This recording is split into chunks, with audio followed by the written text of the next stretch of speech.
Hello, fellow peasants. Today I'll be reviewing Scream 3.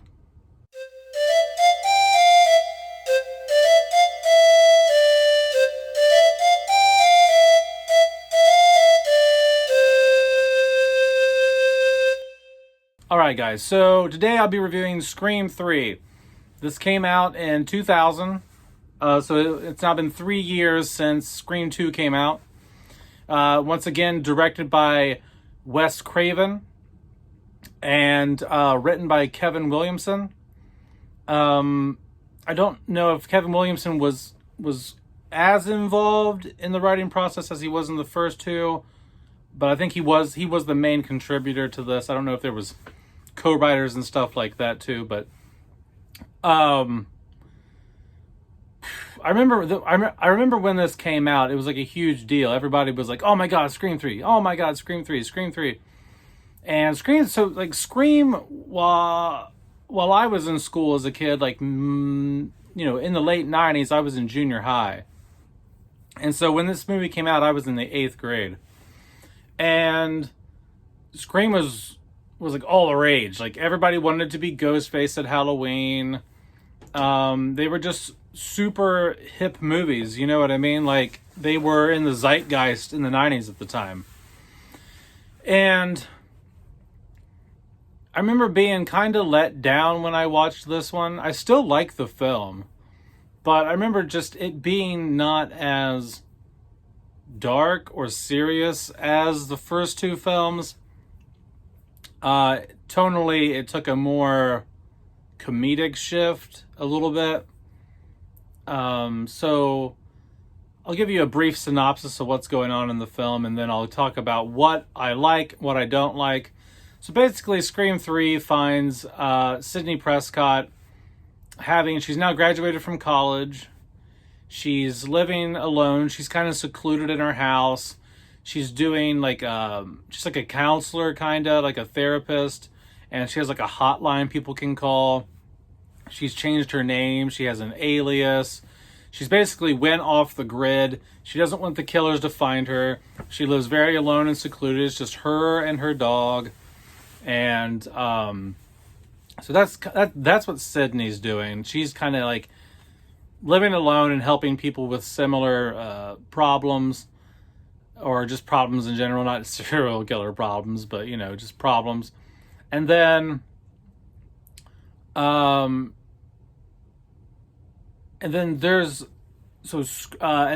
so within these films there are movies being made called Stab. So like in Scream 2, I think Stab is the movie. By now they're making like Stab 2 or Stab 3 or something in this film. And so it's like another level of meta thrown into this film. They didn't really explore that too much in the second film, but in this one they really do a deep dive. And so you have this movie taking place in LA. A lot of it takes place in LA, Hollywood studio atmosphere, like literally in the studios, and penthouse apartments. And so it's like they didn't travel too far for this. It's to make this movie. It's done in LA, and it's shot in and around the film studios. So they really didn't venture out too much making this movie. And so Doobie's back in this, Gale is back in this, Randy's not because he got killed in 2. And so it's the same cast as the first two films, basically. So it's Doobie, Gale, and Sydney.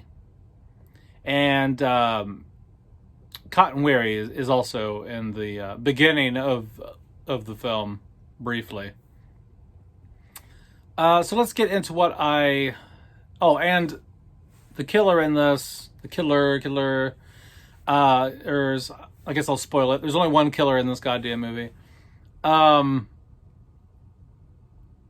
Is going around and trying to mimic the kills from the first movie. So they're trying to like mimic the first movie in a way, because like even the sets, like It's so meta. Even the sets in the film they're making are of like the locations from the first film. So like the killer's obsessed with like the first film within a film, if that makes any sense. Anyway, they want to mimic Woodsboro, so they're taking it back to the beginning, basically, which that's kind of what Randy talks about in this movie when he's on the videotape. Is trilogies always go back and find something that previously was missing, or this or that. It always comes back to the beginning. And there's some hoopla about Sydney's mom. She went out to, they do there's some investigating. They find out that Sydney's mom went out to Hollywood. She wanted to be an actress. She slept around with a lot of like high-end execs to get acting roles and stuff like that. So, all right. So what do I like about Scream 3? I like the opening act. The opening act where Cotton Weary gets killed is great. And you got What If? You got What If playing. I like What If. I don't care if Creed's butt rock. I like What If. Damn good song. The Scream 3 soundtrack is great in general. I think even Wait and Bleed from Slipknot is on that soundtrack too. So I like the opening scene. It's really good. Very filled with suspense. I like the third act with the killer reveal where you find out that it's Roman. Spoiler alert.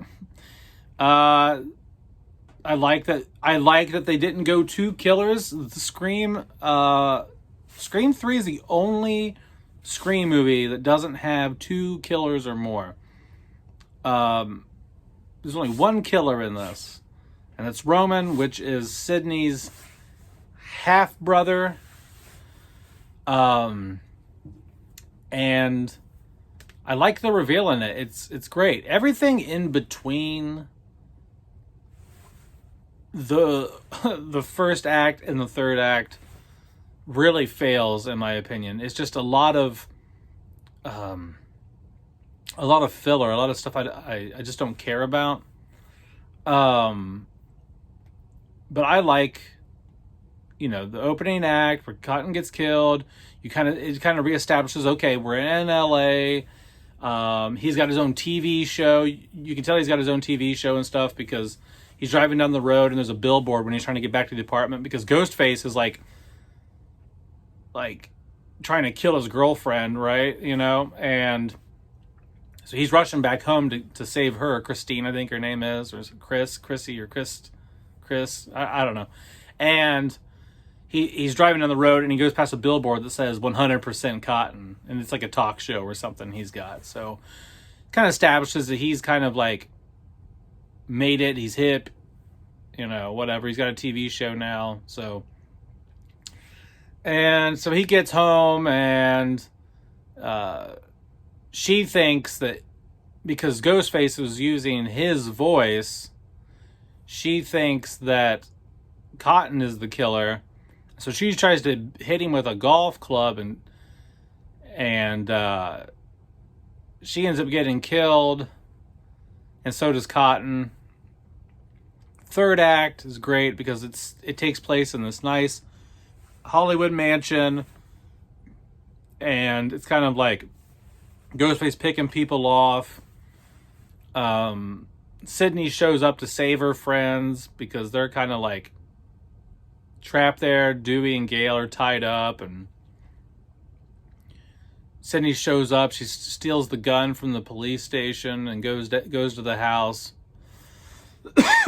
And she finds out that the killer is the director of the movie within the movie, the director of Stab. And the reason in his motive is that he's the child that their mother never loved because he was just the bastard child. He was just the crappy child that she had from sleeping with the executives in Hollywood, and she didn't want to have anything to do with him. She wanted to move on, have a new life, basically. And so she had Sydney. and moved on with her life. And so therefore he told Billy about this at some point. At some point it's mentioned that he's kind of like the mastermind behind the first film. Like he let Billy know what happened and all that, and he inspired him to do the killings in the first movie. I'm not super down behind Roman being behind the killings in the first movie and having inspired Billy to do it or anything like that. But I can live with it. I do like Roman as a killer. I think he's effective as a killer. That's about it. That's about all I like about the third film. It only really shines in the first and third act.